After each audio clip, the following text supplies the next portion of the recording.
Tu ne peux pas allumer ça, je me vois sourd. Ou bien, c'est pas possible. Vous serez distrait. Ah, Vous ok. allez jeter au coup d'œil sur Ça, c'est clair. Ah, il faut que je réajuste ça. C'est bon.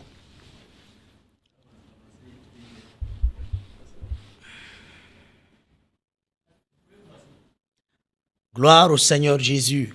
Que le nom de Jésus soit glorifié. Bonjour ou bonsoir à vous, selon le temps où vous allez suivre cet élément vidéo. Bienvenue à cette masterclass. Je veux ici, on va reprendre. Gloire au Seigneur Jésus, que le nom du Seigneur soit glorifié pour tous ses bienfaits. Je vous salue dans le beau et précieux nom de notre Seigneur Jésus-Christ qui a permis ces moments. Et je vous souhaite la bienvenue à ce masterclass sur la vie de prière du serviteur de Dieu. La vie de prière du serviteur de Dieu. Nous voulons aussi marquer aussi un petit temps pour dire merci à Papa Kiem Toré et à Maman Kiem Toré pour leur vision, leur initiative qui a permis que nous puissions avoir GBIO, qui est une plateforme qui forme et qui éduque par la grâce de Dieu pour que les serviteurs de Dieu puissent être efficaces dans le ministère et la mission que le Seigneur leur a confiée. Ce jour, j'ai la charge de partager avec vous sur la vie de prière du serviteur de Dieu dans ce masterclass. Et nous allons prier et recommander ces moments au Seigneur. Père de grâce et de bonté, c'est toi qui connais toutes choses, Père. Tu connais les temps, tu connais toutes choses, Seigneur. Et nous voulons te dire merci pour ce moment. Je prie que ton esprit soit au contrôle de toutes choses, que tout ce qui ne te rend pas gloire soit banni et détruit au nom de Jésus. Fais des choses extraordinaires maintenant. Manifeste ta puissance, que tout te donne gloire. Merci de te glorifier et que ces moments soient une grande bénédiction pour chacun d'entre nous au nom de Jésus. Amen. Amen. La vie de prière du serviteur de Dieu. Alors, si le thème est mis ainsi, ça veut dire que chacun d'entre vous, vous êtes des serviteurs et des servantes de Dieu. Alors, Dieu a un potentiel qu'il a investi en vous. Dieu a un plan pour chacun d'entre vous. Dieu a une vision pour chacun d'entre vous. Donc, vous transportez quelque chose que le monde doit découvrir. Et je prie déjà au nom de Jésus que tout ce que vous avez en vous, tout ce que vous devez déployer, soit déployé par la puissance de son esprit et que votre vision aille de l'avant et que le projet que vous avez là puisse aboutir au nom de Jésus-Christ. Je m'en vais vous lire Actes chapitre 2, le verset 42 au verset 43. Actes chapitre 2, le verset 42 au verset 43. Voilà ce que la Bible dit. Ils persévéraient dans l'enseignement des apôtres, dans la communion fraternelle, dans la fraction du pain et dans les prières. Le verset 43 dit « La crainte s'emparait de chacun et il se faisait beaucoup de prodiges et de miracles par les apôtres. » Voilà, voici ce à quoi consistait la vie et le ministère des apôtres après Jésus. Ils ont été avec Jésus. Jésus est monté, Jésus les a laissés et ils ont mis une doctrine en place. Voilà ce qu'on appelle les piliers de l'Église. L'enseignement des apôtres, la communion fraternelle, la fraction du pain et les prières. À cela, moi, personnellement, j'ajoute la louange et l'adoration. Voilà, voici les choses qui font vivre l'Église et qui font avancer l'œuvre de Dieu. Donc, la prière fait partie des piliers importants et qui maintiennent la vie d'une Église, qui maintiennent la survie d'une Église, qui maintiennent l'organisme d'une Église, qui maintiennent le fonctionnement d'une Église. La prière est tellement importante que si vous enlevez la prière dans l'Église, l'Église va mourir. L'Église va mourir, elle ne veut plus aller de l'avant. Vous allez vous retrouver avec des services religieux sans présence de Dieu. Ma prière est que Dieu nous permette à ne pas être des pasteurs ou des serviteurs de Dieu qui finissent par être des religieux et qui ne sont pas des hommes et des femmes de prière. Que Dieu nous aide au nom de Jésus-Christ. Donc voici un peu à quoi. C'est pourquoi quand vous lisez la Bible, vous allez voir que la plupart des grands hommes de Dieu, de la parole de la Bible, ce sont des gens qui ont vécu et qui ont eu de l'impact par la prière. Voilà, leur vie leur ministère a été impacté par leur vie de prière. C'est une chose importante. Ils avaient tellement une vie de prière sérieuse que leur vie ont été impactés. La Bible dit dans Hébreux 11 qu'ils ont vaincu des royaumes, et ils ont assujetti des territoires, ils ont gagné des territoires, ils ont renversé des choses par la foi. Mais cette foi a été exercée par la prière qu'ils ont déployée, la vie de prière qu'ils ont déployée. Alléluia. Il y en a qui ont préféré même la mort que d'arrêter la prière. Daniel a préféré la fosse au lion que d'arrêter de prier. Rappelez-vous qu'on a pris Daniel sur les feuilles. Il a ouvert sa fenêtre vers Jérusalem et il a prié. Il a maintenu ses temps de prière malgré l'opposition. Il a préféré mourir, préféré la persécution que d'arrêter la vie de prière parce qu'il a compris que c'est ce qui le fait vivre. Donc le serviteur de Dieu vit quelque part par sa vie de prière. Alléluia, c'est ça qui lui maintient et c'est une chose importante que vous comprenez cela. C'est pourquoi vous devez savoir que l'impact de votre vie de prière, de votre ministère, l'impact de votre ministère, peu importe la dimension du ministère, qu'elle soit pastorale, prophétique, évangélisation, enseignant, que vous soyez chantre, peu importe là où Dieu vous a appelé, si vous voulez rester debout, c'est la prière. La prière, votre impact dépend de votre vie de prière. Et pour cela, le serviteur de Dieu que vous êtes, vous devez comprendre que vous devez avoir une vie de prière qui est un niveau de vie de prière qui est supérieur à vos fidèles. Si vous êtes chrétien et pasteur, vous êtes appelé à être pasteur, vous devez savoir que vous devez avoir une vie de prière supérieure à la vie de prière de vos chrétiens. C'est très important. Voilà, vous gérez par exemple un groupe d'intercession, vous gérez une petite structure ou bien un département de l'église, vous devez avoir une vie de prière supérieure aux autres. Voilà, parce que c'est important que vous compreniez cela. Alléluia. Parce que vous allez voir que votre vie de prière inspire les fidèles et les membres de votre église. Votre vie de prière inspire les membres de votre église, les membres de votre groupe. Si un pasteur prie, les fidèles vont prier. Ça, il faut le savoir. Si un pasteur est un homme de prière, les fidèles aussi seront des hommes de prière et des femmes de prière. Voilà. Donc, comprenez cela. Votre vie de prière inspire les autres, même dans vos foyers, même dans vos maisons. Si vous êtes des hommes et des femmes qui prient, vous allez remarquer que vos enfants vont emboîter vos pas. Vos enfants vont vous suivre aussi et ils seront des hommes et des femmes de prière. C'est très important de le savoir. Donc, il faudrait donc, pour arriver à cela, il faudrait donc que le serviteur de Dieu aime la prière. Vous devez aimer la prière. Le serviteur de Dieu doit aimer la prière. Alléluia.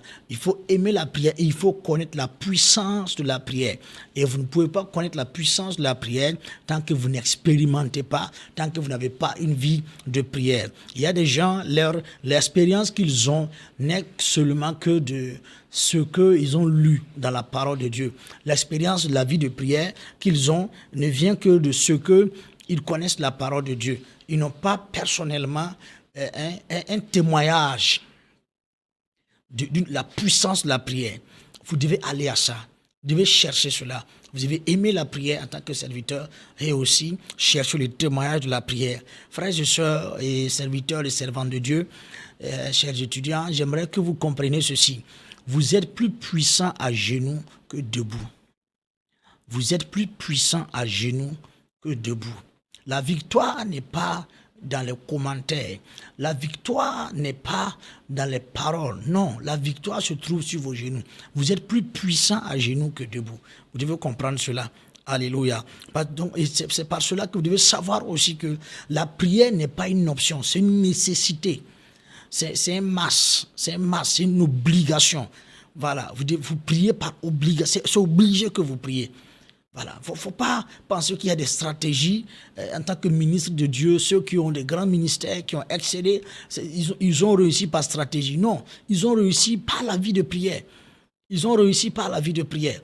Il n'y a pas un grand homme de Dieu aujourd'hui, si on va utiliser ce terme-là, par rapport à l'impact que la personne a fait, il n'y en a pas qui va vous dire que ce n'est pas la prière, ce n'est pas possible. Il ne va pas vous dire qu'il y a des techniques, des secrets, non, c'est la prière. C'est la prière qui fait que le ministère croît. C'est la prière qui fait que le ministère avance. Alléluia.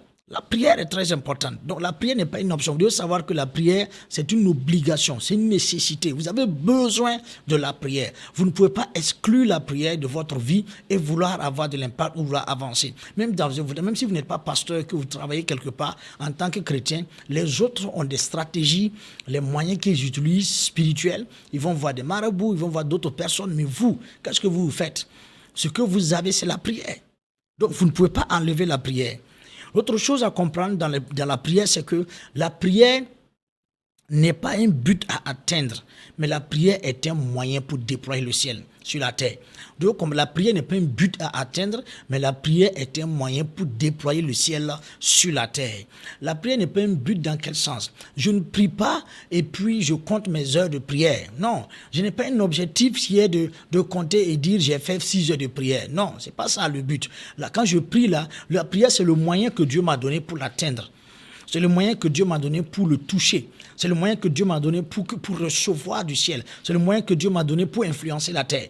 Pour que Dieu influence la terre. Donc quand je prie, ce n'est pas les heures de prière que je compte. Ce n'est pas le temps que j'ai passé. Non, le plus important n'est pas le temps. Mais le plus important, c'est est-ce que dans ma prière, j'ai touché Dieu. C'est pourquoi quand vous comprenez ce principe-là, en 5 minutes, vous pouvez atteindre Dieu. En 1 minute, vous pouvez atteindre Dieu. Il y en a même dès que vous fléchissez le genou, Dieu est déjà touché. Vous avez exaucé. Il y en a même que vous ne regardez plus le temps. Voilà. Donc, c'est pas, la prière est un moyen de communiquer avec Dieu. C'est important de comprendre cela. C'est pas s'enfermer, faire des heures là qui est le problème. C'est une bonne chose. Je ne dis pas que c'est mauvais.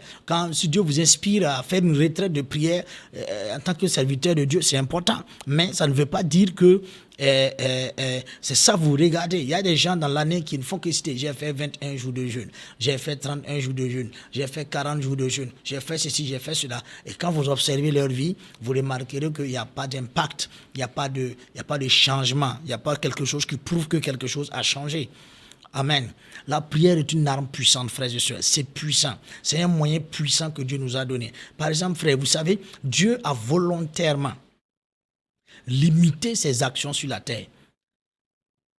Dieu a volontairement limité ses actions sur la terre. Qu'est-ce que je veux dire? Parce que Dieu, l'homme que Dieu a créé et placé sur la terre, Dieu lui a fait confiance pour dominer. Donc qu'est-ce qu'il y a? Dieu maintenant, s'il doit interférer sur la terre, s'il doit agir sur la terre, il veut que l'homme lui donne l'autorisation. Il veut que l'homme l'autorise à venir. C'est pourquoi quand vous priez, vous autorisez Dieu à agir sur la terre. Regardez, Jésus marche sur l'eau. Pierre est dans la barque et il dit à Jésus, si c'est toi, Seigneur, laisse-moi venir vers toi. Pierre descend de la barque, Jésus dit, viens. Pierre descend de la barque, qu'est-ce que Pierre fait? Il avance vers Jésus. Et à un moment donné, il a eu peur à cause du bruit des vagues. Il regarde à gauche, il regarde à droite. Il s'est détourné de Jésus. Il a levé le regard sur Jésus. Et qu'est-ce qui s'est passé? Pierre a commencé à se noyer. La Bible dit que Pierre a crié à Jésus. Et Jésus a tendu sa main. Le bon réflexe, c'est quoi? C'est que dès qu'il a commencé à se noyer, toi qui es le plus fort, que tu l'aides tant qu'il ne n'ouvre sa bouche. Mais il observe Pierre jusqu'à ce que Pierre ouvre sa bouche. Quand Bartimée vient devant Jésus, Jésus lui demande, qu'est-ce que tu veux? Jésus ne voit-il pas que Bartimée a les yeux fermés, qu'il est aveugle? Mais Jésus lui dit, qu'est-ce que tu veux? Regardez, lisez votre Bible. Vous allez voir, Jésus a toujours demandé aux gens, qu'est-ce que tu veux? Alors qu'il voit le mal qui est là. Donc Dieu veut que tu lui donnes l'autorisation. Il y a des gens qui disent, Dieu voit, oh, c'est que je traverse là, Dieu voit. C'est bon, Dieu voit. Mais toi-même là, prie et autorise Dieu à agir. C'est ce que Dieu attend de toi. Il aime la communion. Dieu aime la communion.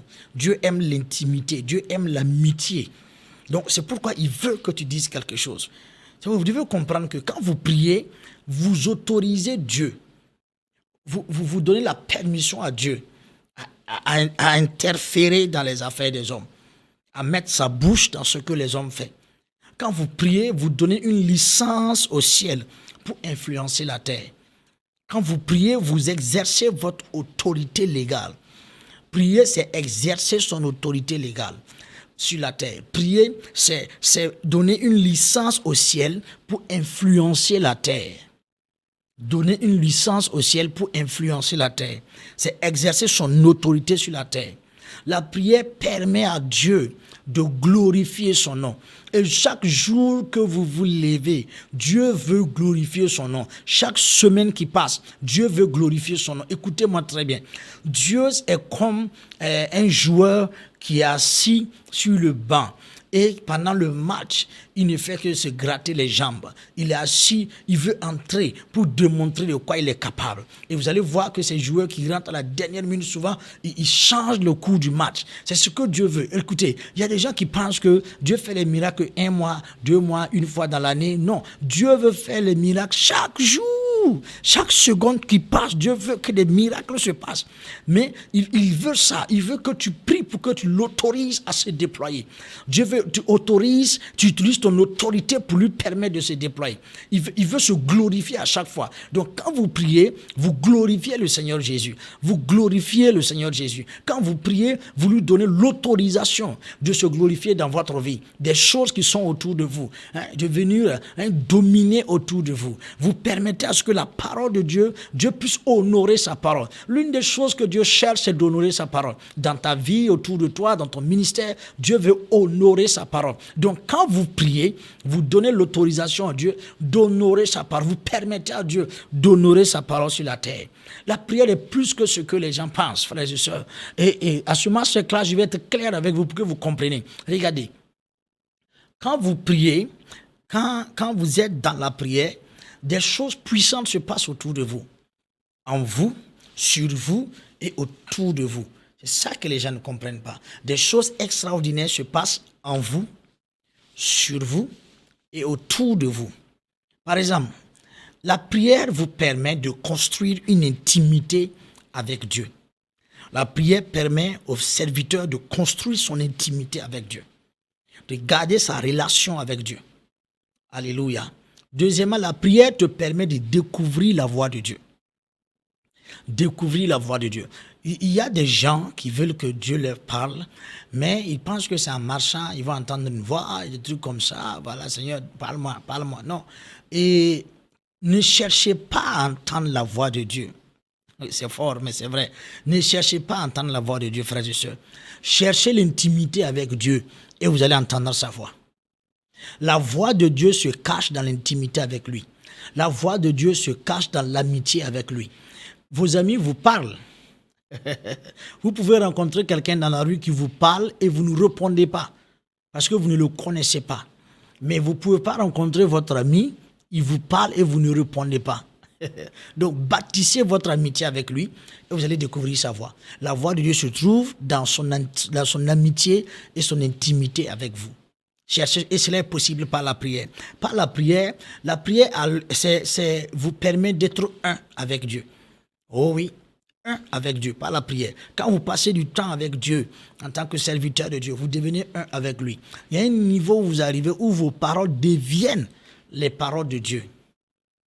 Quand vous déclarez quelque chose, vous créez. Quand vous parlez, vous souhaitez, ça arrive. Quand vous pensez, vous obtenez. Parce que vous êtes devenu un avec lui par la prière. Quand vous dites non, Dieu a dit non. Quand vous dites oui, Dieu a dit oui. Quand vous liez, Dieu a lié. Quand vous déliez, Dieu a délié. Vous devenez un avec lui. Devenez un avec lui. Cela est possible par la prière. La prière vous permet, par exemple, d'avoir une vie de prière, une vie de victoire. Elle vous permet de marcher dans la victoire. Elle vous permet de rester dans la victoire. La prière peut vous faire ça. Marcher constamment dans la victoire. Les gens ne vivent que d'échec en échec. C'est possible de vivre de succès en succès. Tout ce que vous essayez, ça marche. La prière peut vous donner ce moyen. C'est un moyen qui permet d'arriver à ce niveau. La prière vous permet de changer les destinées. La prière permet de changer les destinées. La prière permet le règne de Dieu se manifester. Le règne de Dieu est manifeste par la prière. Frères et sœurs, chers étudiants, écoutez bien. Et quand vous priez quelque part, dans votre maison, au service, au bureau, sur la rue, etc., il y a quelque chose qui se passe. Le ciel s'ouvre. Et quand le ciel s'ouvre, beaucoup de choses se passent autour. Donc vous n'êtes pas au courant. Donc vous n'êtes pas au courant. Mais les gens qui sont autour de vous, qui sont spirituels, peu importe le moyen par lequel ils sont devenus spirituels, savent ce qui se passe. C'est pourquoi généralement vous êtes persécutés sans raison. Vous dites que bon, je ne comprends pas pourquoi mon ami là m'a laissé. Je ne comprends pas pourquoi au service là ou bien à l'école, on ne me regarde plus, tel parent ne me cherche plus. C'est parce que ta prière a fait des choses. C'est parce que ta prière a changé quelque chose. Et je prie que tu comprennes cela. Que tu comprennes cela. Parce que quand tu pries, tu manifestes le règne de Dieu. La présence de Dieu est visible. Et les choses changent autour de toi. Donc que le Seigneur te soutienne. Que tu arrives à cela au nom de Jésus. Alléluia. Par la prière, tu peux détruire les plans de Dieu en avance. Il y a ce qu'on appelle la banque de prière. Et beaucoup de jeunes gens, dans leur adolescence, qui ont su très tôt que la prière est puissante, ont prié dans leur adolescence, dans leur vie d'adulte, et après leurs 30, leurs 40 ans, ils rentrent dans quelque chose, et les gens les jalousent, ou bien les gens essaient de dire quelque chose. Ils ne savent pas qu'il y a une banque de prière, il y a une réserve de prière. Voilà. Il y a des gens qui sont épanouis dans leur mariage. Et toi, tu veux leur ressembler. Tu ne sais pas qu'il a prié quand il avait 12 ans. Il a appris très tôt qu'on peut prier avant de rencontrer son mari ou sa femme. Toi, c'est quand tu vois, il y a des gens, c'est quand ils ont vu la fille qui les intéresse qu'ils commencent à prier. Ils ne prient pas pour le mariage. Ils prient pour que Dieu leur dise si c'est elle ou ce n'est pas elle. Ils ne prient pas pour dire, par exemple, à Dieu, comme ça, là, on fait comment? Est-ce que mon mariage serait comment? Non, ce qu'ils prient, c'est que Dieu dise oui, que c'est elle ou ce n'est pas elle, ou bien que Dieu les convainc que c'est elle. Donc, des gens qui ont prié depuis leur jeunesse, depuis leur adolescence, et aujourd'hui, ils vivent un mariage épanoui. Pourquoi? Parce qu'ils ont su, garder des réserves, économiser en prière, on va dire ça comme ça, mettre les choses, préparer les choses. Donc, il y a une banque de prière. Donc, quand vous priez, vous détruisez les œuvres de l'ennemi en avance. Alléluia. Quand les situations arrivent, Dieu se souvient de ce que vous avez prié et Dieu arrange les choses. Souvenez-vous de Salomon. Quand Salomon a prié à la dédicace du temple, Salomon a dit que toute personne qui se tournera vers Jérusalem pour prier, Seigneur, exauce-le. Toute personne, peu importe là où il se trouve, où le peuple de Dieu va se retrouver, s'il tourne vers Jérusalem et qu'il prie, que le Seigneur l'exauce. C'est ce que Daniel a fait. Il a ouvert sa fenêtre vers Jérusalem et il a prié. C'est pourquoi dans la fosse au lion, Dieu l'a envoyé. Dieu l'a envoyé les anges pour fermer la gueule des lions. Mais la prière de Salomon a à voir avec quelque chose dedans. Vous voyez, donc que le Seigneur vous soutienne au nom de Jésus-Christ. Alors, nous ne pouvons pas parler de vie de prière sans regarder le modèle parfait. Sans regarder le modèle parfait. Et le modèle parfait par excellence, c'est Jésus-Christ. Notre modèle parfait, c'est Jésus-Christ. Et par la vie de Jésus et par son ministère, il a tracé le chemin pour tous les serviteurs de Dieu. Il a montré comment ça devait fonctionner. Il a révélé comment ça devait être. Donc, on ne peut pas parler de vie de prière sans étudier la vie de prière de Jésus. Nous allons voir quelques points importants sur la vie de prière de Jésus pour qu'il va nous aider en tant que serviteurs de Dieu, pour que nous comprenions que prier est très, très, très important. Jésus a réussi son ministère par la prière. Jésus a réussi son ministère par la prière. Jésus a commencé son ministère par la prière et il a terminé son ministère par la prière. Jésus a commencé son ministère par la prière et il a terminé son ministère par la prière. Il a commencé son ministère au Jourdain. Lorsqu'il a été baptisé, c'est là que les choses ont commencé pour Jésus. Quand il avait 30 ans, la Bible dit quand il est sorti de l'eau, il a levé les yeux et il a prié. Et quand il a prié, le Saint-Esprit est venu sur lui. Quand il était à la croix, il marquait la fin de son ministère terrestre. Quand Jésus était à la croix, les dernières paroles de Jésus, c'était des prières. Avant de rendre l'âme, rendre son esprit, Jésus a prié. Donc, vous voyez que des deux côtés-là, c'est la prière. Commencer par la prière, terminer par la prière. C'est pourquoi vous devez aussi, si Jésus a commencé par la prière, il a terminé par la prière, vous devez aussi commencer votre vie de ministère par la prière, il a terminé par la prière. Jésus a commencé son ministère par 40 jours de jeûne. 40 jours de jeûne pour commencer. Je ne te dis pas d'aller faire 40 jours de jeûne parce que la Bible dit qu'il était poussé par l'Esprit. Il faut que vous laissiez le Saint-Esprit vous pousser. Parce que la vie de prière du serviteur, c'est aussi les prières poussées par l'Esprit. Les prières poussées par l'Esprit, les jeûnes prolongés poussés par l'Esprit. Le ministère du jeûne, le jeûne prolongé poussé par l'Esprit.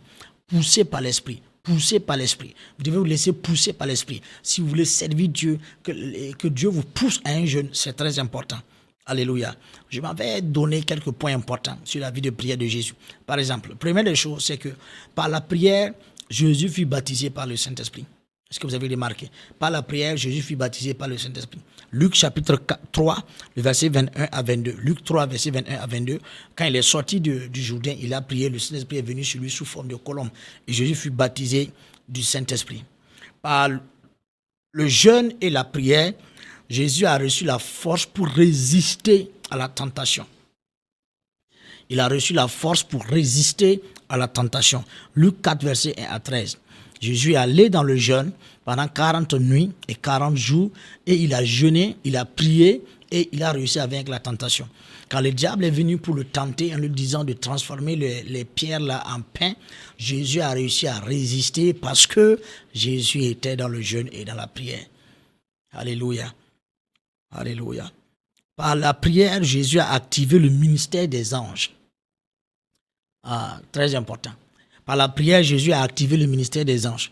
Le ministère des anges, c'est un ministère important que nous devons avoir. En tant que serviteur de Dieu, vous devez comprendre et connaître le ministère des anges et vous devez l'avoir avec vous. Regardez, soyez conscients de la présence des anges avec vous. Soyez conscients de la présence des anges avec vous. Soyez conscients qu'ils sont tout le temps avec vous. Soyez plus conscients de leur présence que de la présence des démons. Parce que de toutes les manières, ils sont plus nombreux que les démons. Et les démons ne se multiplient pas. Non. C'est pourquoi le diable est organisé. Parce qu'il sait qu'il n'a pas assez de gens, de personnes de son côté. Voilà. Donc, il est organisé. Voilà. C'est tout ça qui effraie les gens. Sinon, le diable n'est pas... Ils ne sont pas nombreux. Les démons ne sont pas nombreux. Voilà. Donc, les anges sont plus nombreux. Ce sont nos alliés dans le ministère, dans nos vies et tout ça. Jésus l'a activé par la prière. Quand il était dans le désert pendant ces 40 jours-là, dans Matthieu 4, verset 11, la Bible dit que les anges le servaient. Les anges le servaient. Est-ce que vous voyez le mystère et la portée de cela? Que le Seigneur nous soutienne au nom de Jésus-Christ. Par la prière encore, Jésus a reçu le revêtement de la puissance. Le revêtement de la puissance. Luc 4, verset 14. Le revêtement de la puissance est venu par la prière. Alléluia. Les signes, les miracles, les prodiges dans le ministère de Jésus sont venus par la prière. Il a été revêtu. Vous êtes baptisé de l'Esprit. La seconde chose que vous devez rechercher, c'est le revêtement de la puissance. Peu importe ce que vous faites, vous avez besoin de la puissance de Dieu. Vous avez besoin d'être revêtu. Voilà, que vous soyez pasteur, businessman, peu importe ce que vous faites, vous devez avoir la puissance de Dieu avec vous. Vous devez rechercher la puissance de Dieu. Par la prière, Jésus a maintenu la force, maintenu la forte onction qui était sur lui. Non seulement il a reçu par la prière, et par la prière, il a maintenu l'onction qui était sur lui. Marc chapitre 1, verset 35 à 36. Il a maintenu l'onction qui était sur lui. Par la prière, Jésus a provoqué des rencontres et des visitations divines. Alléluia. Il a provoqué des rencontres et des visitations divines par la prière. Alléluia.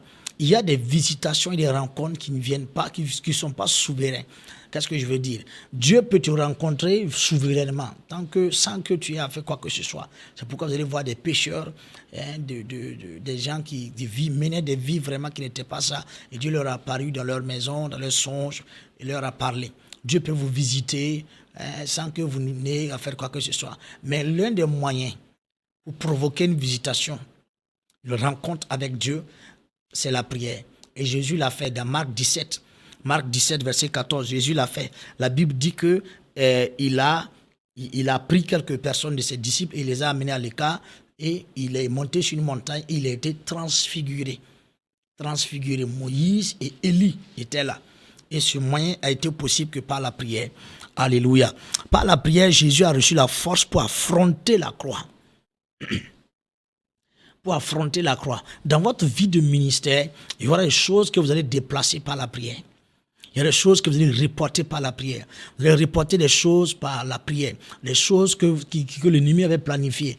Vous allez les reporter par les complots, beaucoup de choses par la prière. Mais il y a des choses que vous ne pouvez pas enlever. Quand ces choses-là sont là, c'est qu'il y a une leçon que Dieu veut vous donner. Et ces choses-là, quand ça arrive et que tu pries que ça ne bouge pas, dis à Dieu, donne-moi la force de traverser ces choses. Jésus a vu la croix de loin. Il a compris très tôt que cette croix-là est inévitable. Qu'est-ce que Jésus a fait?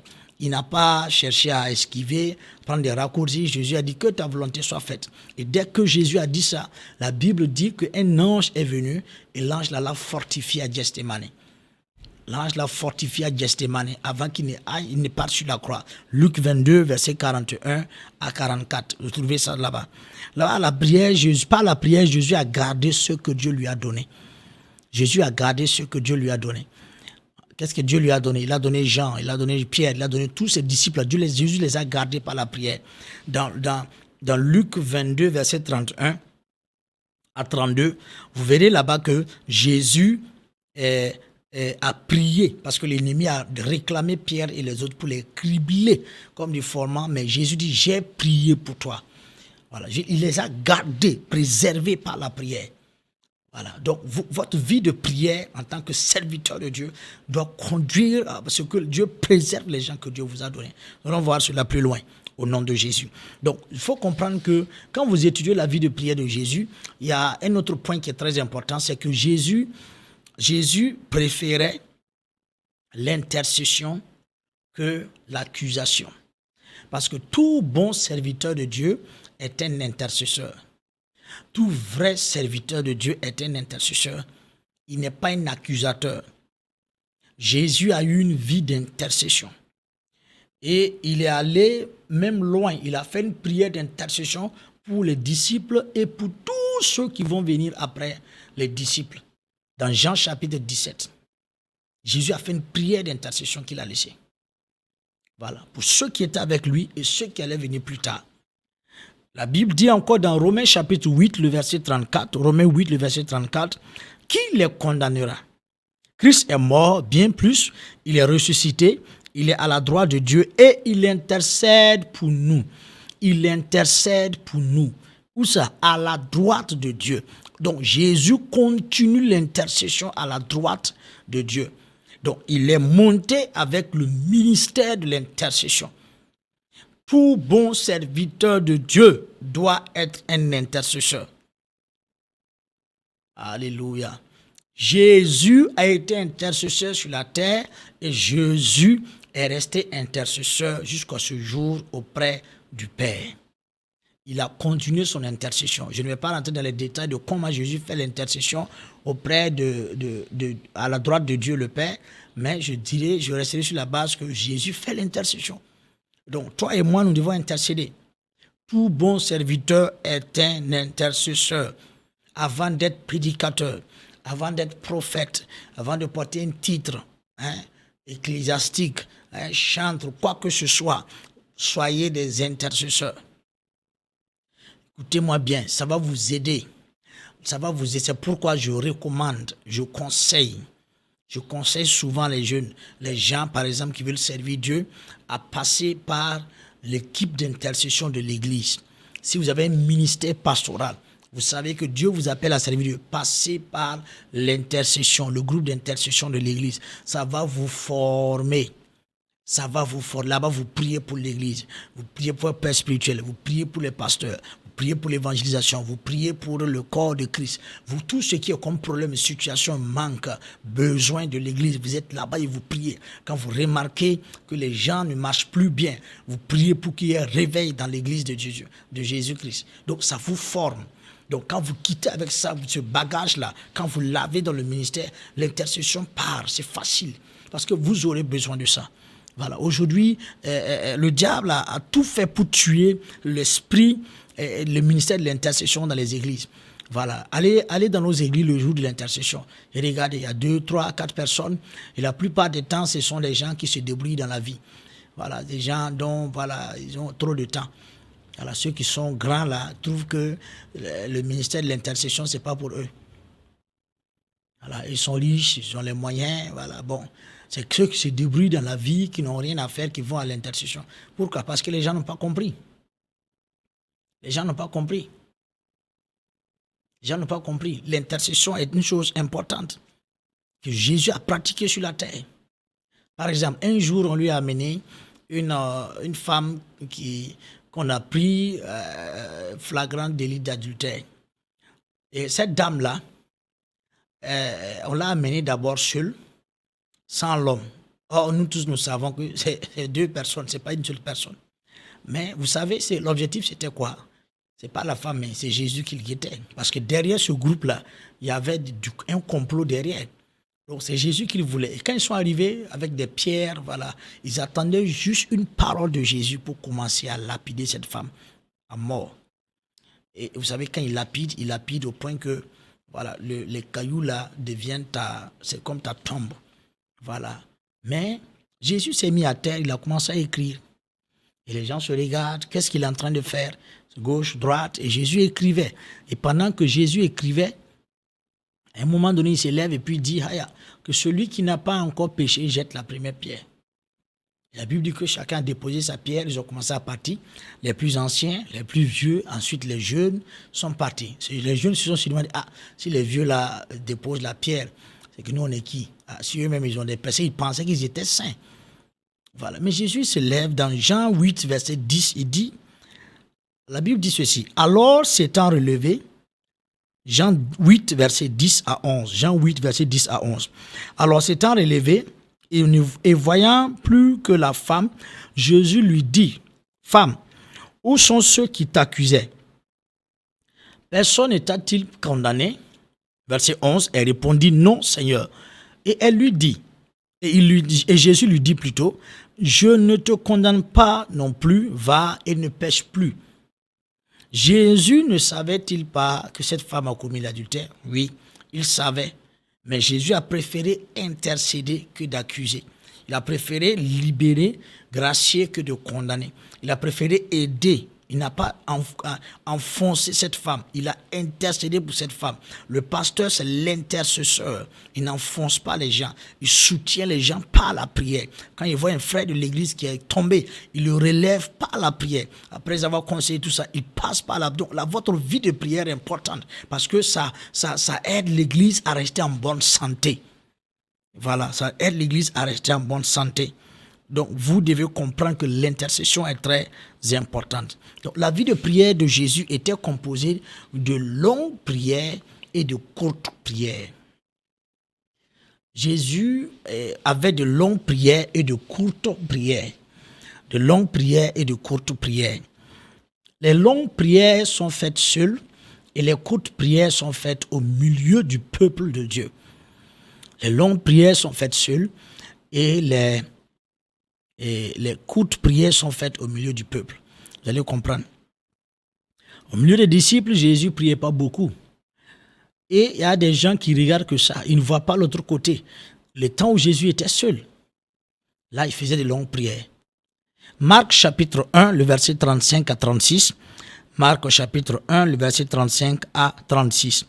Vers le matin, pendant qu'il faisait encore très sombre, vers le matin, pendant qu'il faisait encore très sombre, il se leva et sortit pour aller dans un lieu désert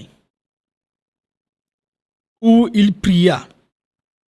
Simon et ceux qui étaient avec lui se mirent à sa recherche.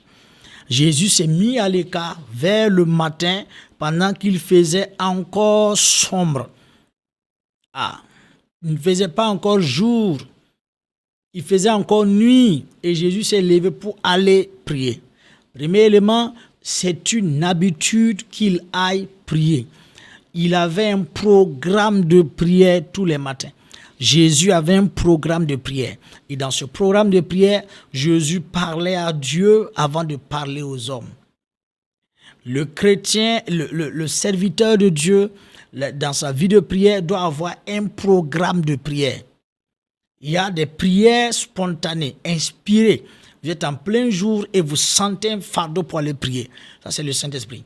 Mais vous-même, personnellement, vous êtes responsable de certaines choses. En tant qu'un chrétien responsable, un pasteur responsable, un serviteur de Dieu responsable, vous devez avoir un canevas et une habitude, un programme de prière.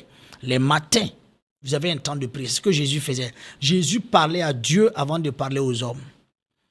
Jésus parlait à Dieu avant de parler à ses disciples.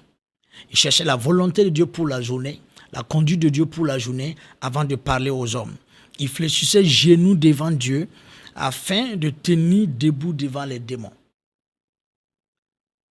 Le serviteur de Dieu qui a une vie de prière fléchit genoux devant Dieu pour avoir la force pour tenir debout devant les démons, devant les sorciers, devant les méchants. Voilà, tenir debout devant les gens. Par cette habitude-là, Jésus a démontré sa dépendance totale à Dieu. En se levant chaque matin, pendant qu'il fait sombre, pour aller chercher la face de Dieu, Jésus montre à son Père que lui, il dépend de lui. Quand vous avez cette habitude-là, vous montrez à Dieu qui vous a appelé, que vous, là, vous dépendez de lui. Parce que vous savez, frères et sœurs, celui qui prie montre sa dépendance à Dieu. Celui qui ne prie pas prouve son indépendance, prouve qu'il se suffit à lui-même, qu'il n'a pas besoin de Dieu. C'est comme ça que Dieu prend ça. Si tu penses que toi, tu peux t'en sortir sans Dieu, tu ne pries pas. Mais si tu es conscient que sans Dieu, tu ne peux rien, tu pries. Sans Dieu, tu ne peux pas servir, tu pries. Sans Dieu, tu as besoin de Dieu pour toutes choses, tu pries. Alléluia. Jésus l'a démontré. Dans Jean chapitre 5, verset 19, regardez ce que Jésus dit.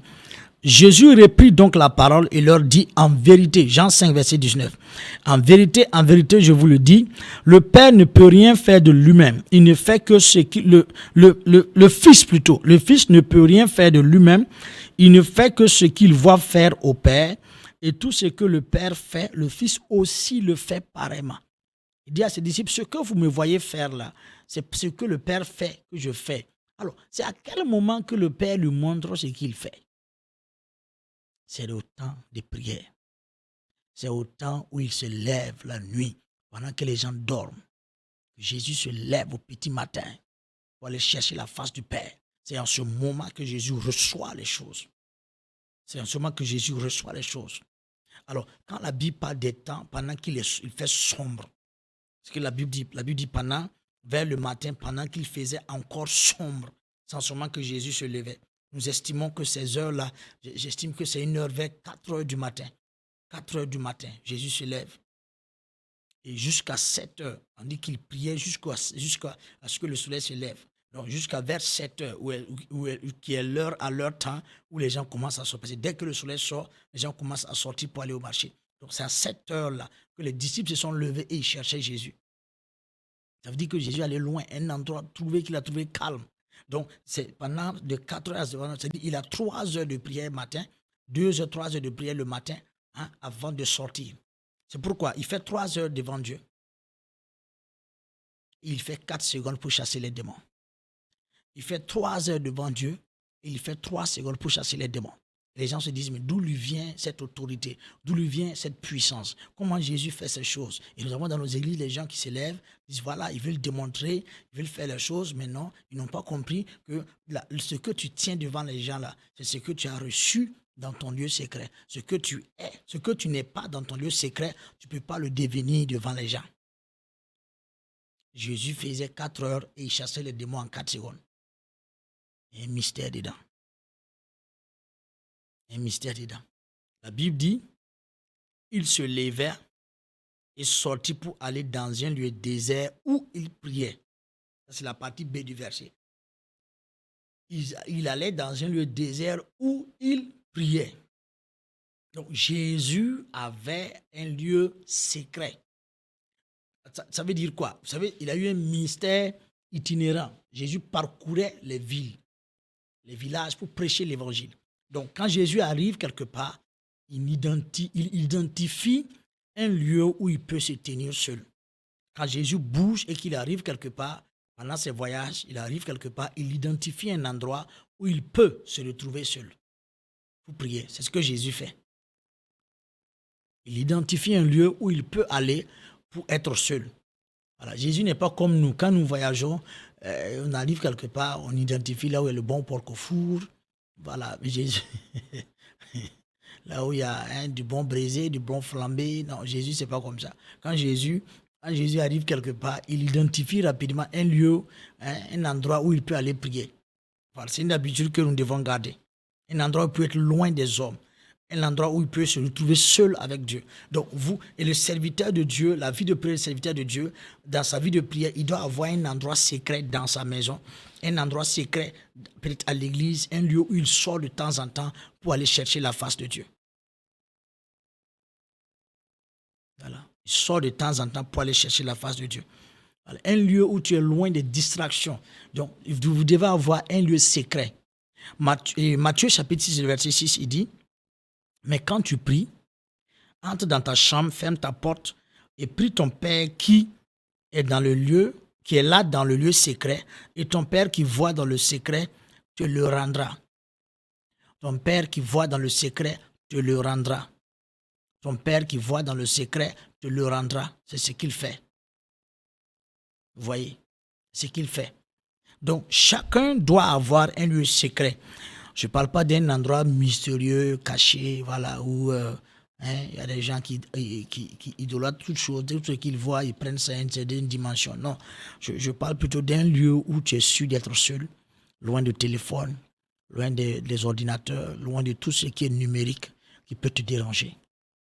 Dans ta maison, ça peut être dans ton église, ça peut être chaque pause que tu as au service, tu bouges un peu, dans un lieu plus calme où tu pries le Seigneur. Il faut que tu trouves un lieu secret. Alléluia.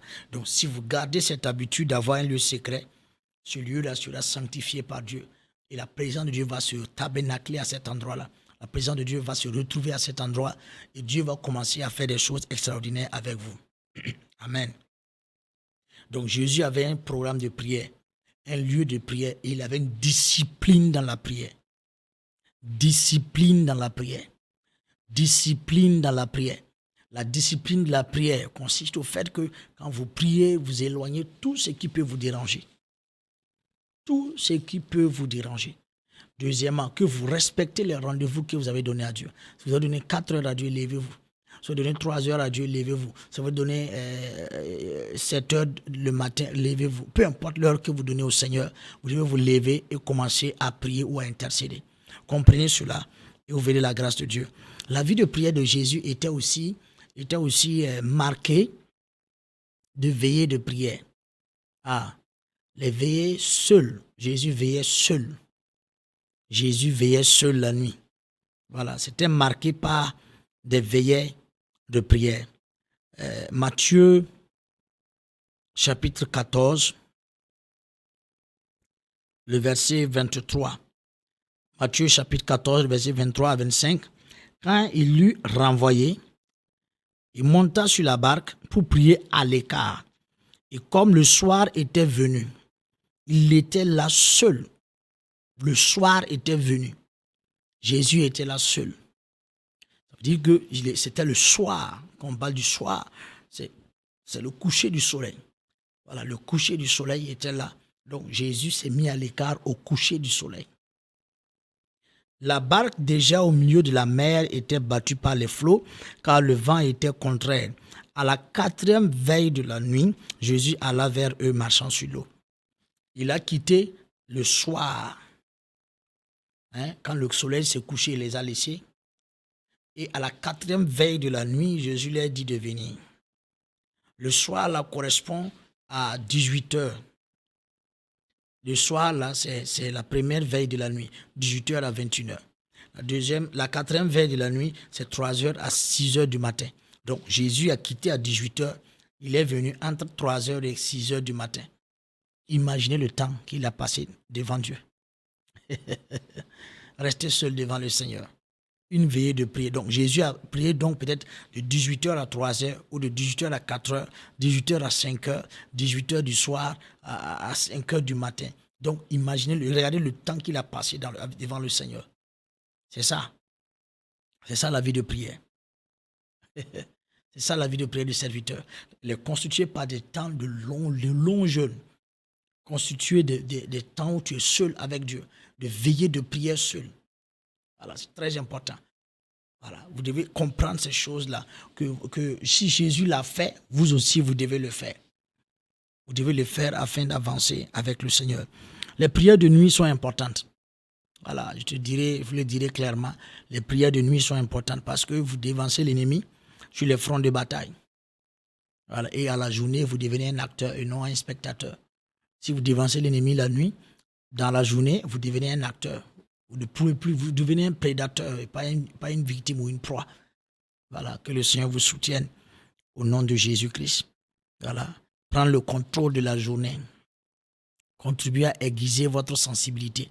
Les prières de nuit, elles vous aident à aiguiser votre sensibilité spirituelle. Elles vous aident, voilà, dû aux fortes activités. Vous savez, la nuit, il y a de fortes activités démoniaques. Par exemple, dans la journée, il y en a, mais la nuit, ça s'intensifie. Donc, quand vous priez beaucoup, vous activez certaines choses dans votre sensibilité spirituelle. Voilà, vos yeux peuvent s'ouvrir, vous pouvez entendre des voix, la voix de Dieu, beaucoup de choses peuvent se passer. Alléluia, que le Seigneur vous bénisse. Au nom de Dieu. Nous comprenons par là que Jésus a commencé par la prière, il a terminé par la prière. Il a eu beaucoup d'événements qui ont réussi par la prière. Donc si Jésus a fait ainsi, nous devons faire plus que lui. Voilà, nous devons faire encore plus que lui. Et je crois que le Seigneur te soutiendra pour que tu puisses le faire au nom de Jésus. Voilà, j'aimerais te donner quelques points pour lesquels tu dois prier. Écoute-moi. Et l'homme de Dieu doit comprendre ça. Alléluia. Pourquoi le serviteur de Dieu doit-il prier? Pourquoi tu dois prier? Je ne parle pas du fidèle simple, du serviteur de Dieu. Pourquoi il doit prier? 1. Et la prière est une recommandation de Jésus, ton maître et ton Seigneur. Jésus, ton maître et ton Seigneur, te recommande de prier. Lui qui a tracé la voie, lui qui a commencé, lui qui a œuvré, il te dit qu'il faut prier. Donc la prière, je prie parce que la prière est une recommandation. Voilà, Jésus m'a recommandé de prier. Luc chapitre 21, verset 36. Luc 21, verset 36, il dit « Veillez donc et priez en tout temps. » Veillez donc et priez en tout temps. C'est à ses disciples qui dit ça. Veillez donc et priez en tout temps. C'est aux disciples que Jésus a dit ça. Afin que afin que vous ayez plutôt la force d'échapper à toutes ces choses qui arriveront et de paraître debout devant le Fils de l'homme. C'est une recommandation pour que tu paraisses debout devant le Fils de l'homme. Il y a des choses qui vont te faire tomber. Il y a des choses qui vont vouloir te terrasser. Je lui dis, prie afin que tu puisses tenir debout devant le Fils de l'homme. Voici pourquoi tu dois prier en tant que serviteur de Dieu. Deuxièmement, tu dois prier parce que par la prière, Dieu veut garder et préserver ton cœur. Le serviteur de Dieu prie parce que Dieu doit garder et préserver son cœur. Proverbe chapitre 4, verset 23. Garde ton cœur plus que toute autre chose. Garde ton cœur plus que toute autre chose, car c'est de lui que viennent les sources de la vie. C'est de lui viennent les sources de la vie. Donc, le cœur du ministre de Dieu est plus important que toute chose. Le cœur du serviteur de Dieu est plus important que toute chose. Si votre cœur est affecté, tout ce qui est autour de vous va avoir des problèmes. Si votre cœur est affecté, c'est pourquoi tu dois toujours prier afin que Dieu garde ton cœur de l'orgueil.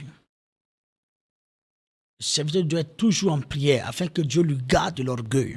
Dieu garde ton cœur de l'amertume. Ce sont des blessures puissantes que beaucoup de serviteurs de Dieu ont. Dieu garde ton cœur de la vengeance. La vengeance. Les hommes de Dieu qui se vengent parce que Dieu n'a pas consolé leur cœur. L'homme de Dieu ne se venge pas. C'est Dieu qui le venge. Mais il faut prier pour que Dieu garde ton cœur. Dieu garde ton cœur. Tu dois prier pour que Dieu t'aide. Donne à ton cœur de supporter. Supporter. Parce que être serviteur de Dieu, tu dois supporter beaucoup de choses. Les départs de l'église, les attaques, les paroles que tu entends derrière, les incompréhensions, les soupçons de mal.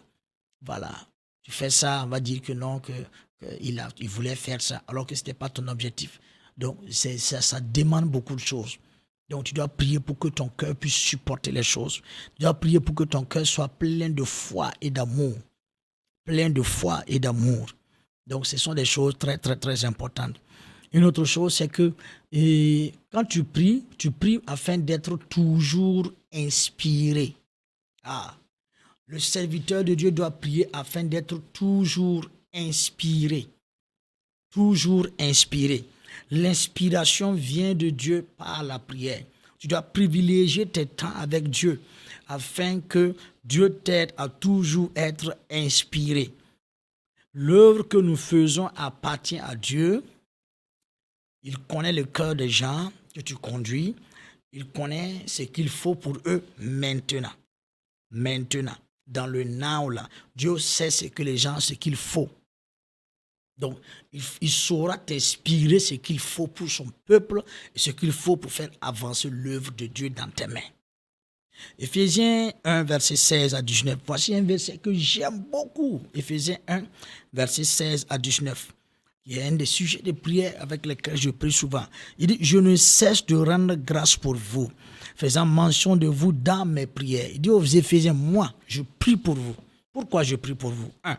Afin que le Dieu de notre Seigneur Jésus-Christ, le Père de gloire, vous donne un esprit de sagesse et de révélation dans sa connaissance. Donc, par la prière, je peux obtenir un esprit de sagesse. La Bible dit que celui qui manque de sagesse, qu'il la demande. Donc, l'esprit de sagesse et de révélation, inspiration. Que Dieu vienne enlever le voile qui fait que tu n'es pas capable de voir certaines choses, d'entendre certaines choses par rapport à ton ministère, par rapport à ta vie. Tu as besoin de l'inspiration de Dieu. Dans la connaissance de Dieu, on connaît Dieu par révélation. Ensuite, par expérience. Voilà. Et par les voies, d'autres voies qui sont académiques et autres. Donc, Dieu peut te révéler beaucoup de choses. Le verset dit, et qu'il illumine les yeux de votre cœur pour que vous sachiez quelle est l'espérance qui s'attache à son appel. Qu'il illumine les yeux de votre cœur pour que vous sachiez. Donc, quand les yeux de vos cœurs s'ouvrent, par les yeux de votre cœur, on parle de votre entendement spirituel s'ouvre, vous commencez à connaître, vous commencez à savoir, vous commencez à attacher du prix au ministère, vous commencez à attacher du prix aux œuvres que Dieu vous permet d'accomplir, vous commencez à attacher du prix à l'appel qui est sur votre vie, vous commencez à comprendre la richesse, il dit quelle est la richesse de la gloire de son héritage qu'il réserve aux saints. C'est pas la révélation, c'est pas inspiration. Verset 19, et quelle est envers nous qui croyons l'infinie grandeur de sa puissance. Il dit, je prie pour vous, pour que vous puissiez connaître, croire à l'infinie grandeur de sa puissance. Pour que vous puissiez voir se manifester avec efficacité par les vertus de sa puissance. Donc, vous avez besoin de tous ces éléments-là. Voilà, pour que Dieu vous inspire. Il n'y a pas plus dangereux qu'un pasteur non inspiré ou mal inspiré. Il est dangereux. Un serviteur de Dieu non inspiré ou mal inspiré. Celui qui n'est pas inspiré va toujours laisser les choses, Dieu dans les choses de ce qui est passé. Mais celui qui est inspiré va conduire le peuple dans le now, dans la révélation de maintenant. Ce que Dieu fait maintenant, ce que Dieu veut maintenant. Celui qui est mal inspiré va vous amener dans le décor. Donc, vous avez besoin de prier chaque jour afin que Dieu continue de vous inspirer, de vous parler, de vous révéler les choses cachées. Que la grâce de Dieu demeure sur vous au nom de Jésus. Pourquoi encore vous avez besoin de prière? Vous avez besoin d'avoir une vie de prière afin de maintenir l'onction fraîche sur vous et en vous. Vous avez besoin de prière pour que l'onction qui est sur vous là soit toujours fraîche. Oui, c'est de l'huile et on parle de fraîcheur, mais c'est vrai. C'est pour dire que l'onction doit être renouvelée. Elle doit augmenter, pas diminuer. L'onction que Dieu a, l'huile que Dieu a mis sur votre tête là, doit toujours être en action pour de nouvelles dimensions. Alléluia. L'onction de Dieu sur vous doit être maintenue par la prière. Elle se maintient par la prière. Une bonne installation dans votre maison demande toujours de l'entretien et de la maintenance. Elle demande de l'entretien et de la maintenance. L'onction aussi, quand elle vient sur vous, elle a besoin d'être entretenue, elle a besoin de maintenance. Et l'une des choses pour maintenir l'onction, c'est la vie de prière. C'est la vie de prière. c'est la consécration aussi, c'est la lecture de la parole de Dieu, c'est le coup de la parole de Dieu, c'est l'attachement à des hommes oints. Mais le plus important, la chose qui est plus bien aussi, c'est la prière. Par la prière. Psaume 92, verset 10, la Bible dit « Et tu me donnes la force du buffle. Et tu me donnes la force du buffle. Je suis arrosé avec une huile fraîche. » Je suis arrosé avec une huile fraîche. La onction, la puissance que tu as mis en moi est encore fraîche. Alléluia. Elle est encore fraîche. Elle opère toujours. Donc il faut la maintenir par la prière. Acte chapitre 4, le verset 31. Acte 4, verset 31. La Bible dit « Quand ils eurent prié, le lieu où ils étaient assemblés trembla. » Quand ils ont prié, le lieu où ils étaient assemblés trembla. Ils furent tous remplis du Saint-Esprit et ils annonçaient la parole de Dieu avec assurance. Ils ont prié, le lieu a tremblé, ils sont remplis du Saint-Esprit. Ils étaient remplis du Saint-Esprit dans Acte chapitre 2. Et Acte chapitre 4, ils sont encore remplis du Saint-Esprit. Ils ont reçu quelque chose dans Acte chapitre 2 et Acte chapitre 4, ils reçoivent encore. C'est pourquoi leur vie était nouveau. Les choses étaient nouvelles dans leur vie parce qu'ils allaient à une autre dimension. Je prie au nom de Jésus que le Seigneur t'aide à maintenir par la prière les choses que Dieu a mises sur toi au nom puissant de Jésus. Par la prière, Jésus fut transfiguré. Dans Matthieu chapitre 17, j'avais parlé de ça un peu plus haut. Il a été transfiguré par la prière. Ça veut dire quoi? Il vous faut constamment un changement de niveau. Quand vous êtes serviteur de Dieu. Et cela arrive par la prière. Il faut constamment un changement de niveau. Par exemple, récemment, papa disait qu'il faut que ton parler en langue là, il faut que ça change, il faut que ça monte. Tu ne dois pas rester dans 2 mots, 3 mots de parler en langue. À un moment donné, il faut que ça monte, il faut qu'il y ait un changement. Et ceux qui savent Dieu dont je parle, vous allez remarquer que quand vous avez une vie de prière qui est régulière, constante, auprès de Dieu et puissante, vous allez remarquer que chaque fois, ça évolue, chaque fois, ça part à un niveau. Votre parler en langue, voilà. C'est-à-dire que Dieu veut à chaque fois qu'il y ait un changement de niveau. Parce que vous, si vous êtes serviteur de Dieu, vous devez être au-dessus de ceux que vous conduisez. Et oui, puissant. Vous êtes plus puissant qu'eux. Voilà. Vous devez être plus puissant qu'eux. Oui. En esprit, vous êtes plus puissant qu'eux. Donc, que le Seigneur vous soutienne. Alléluia. L'autre point qui est très important, et le dernier point, c'est que vous devez prier parce que pour que Dieu garde le troupeau et le ministère que Dieu vous a donné. Il faut que vous soyez des hommes et des femmes de prière afin que Dieu puisse garder le troupeau et les gens que Dieu vous a donnés. Jean 17, verset 12, la prière de Jésus. Jean 17, verset 12. Une prière sacerdotale. Jean 17, verset 12. Voilà ce qu'il dit. Il dit, lorsque j'étais avec eux dans le monde, je les ai gardés en ton nom. Il dit à Dieu, je les ai gardés en ton nom. J'ai gardé ceux que tu m'as donnés et aucun d'eux ne s'est perdu. Jésus dit, j'ai gardé. Comment Jésus a gardé? Il les a gardés comme un bon berger. Il a veillé sur eux. Il a prié pour eux. Luc chapitre 22, il dit à Pierre, le diable vous a criblé, vous a réclamé, pour vous cribler comme du format, mais j'ai prié pour vous. Il les a préservés par la prière. Donc vous devez prier pour que les gens que Dieu vous a confiés, ils soient préservés, leur foyer soit préservé, leur vie soit préservée, leur activité soit préservée, votre famille. Vous devez prier. Voilà, vous devez avoir une vie de prière parce que Dieu doit préserver et garder le troupeau, même le ministère que Dieu vous a donné. Et parlant du ministère, je vais vous dire quelque chose de très important, frères et sœurs. On peut voler votre ministère. Écoutez-moi bien, on peut voler votre ministère. Vous déviez de la chose, vous servez Dieu, mais vous n'êtes plus dans le plan de Dieu. Votre ministère a été pris. Si vous n'êtes pas sérieux, on peut voler votre ministère. Et oui. On voile votre visage et vous pensez toujours servir Dieu alors que vous êtes loin du plan de Dieu. Maintenez votre vie de prière. Voilà, maintenez votre vie de prière. Tu as besoin de prière pour l'épanouissement du troupeau que Dieu t'a donné et l'œuvre que Dieu t'a confiée. Tu as besoin de prière pour que Dieu protège ta vie. Parce que la plupart de ceux qui vous diront qu'ils prient pour vous, ce n'est pas vrai. La plupart de ceux qui disent nous prions pour vous, c'est pas vrai. Et c'est pas vrai. Voilà, si 5 personnes vous disent qu'ils prient pour vous, c'est peut-être une seule personne qui le fait vraiment. Voilà, la plupart des gens qui vous disent, pasteur, nous prions pour vous. C'est pas vrai. La plupart, j'ai pas du tout ça. Voilà. Donc, c'est pourquoi vous-même là, vous devez prier pour vous-même. Donc, que le Seigneur vous soutienne au nom de Jésus. Et avant de terminer, je vais dire ceci. C'est un masterclass, donc on peut dire certaines vérités. Il ne faut jamais idolâtrer la prière. Il ne faut jamais idolâtrer la prière. Ça veut dire quoi? Contrairement aux pharisiens, Jésus priait beaucoup, mais il n'a jamais idolâtré la prière. Et l'idolâtrie de la prière, par exemple, ce que nos cousins la font là, voilà, ils idolâtrent la prière. Quand par exemple, ils ratent un temps de prière, ils le rattrapent. C'est-à-dire, il était occupé à quelque chose, il a raté.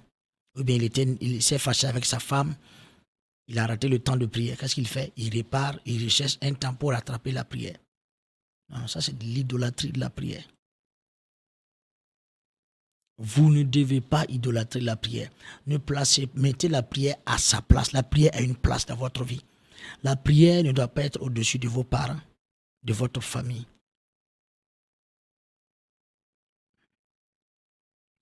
Ne mettez pas la prière au-dessus de l'action.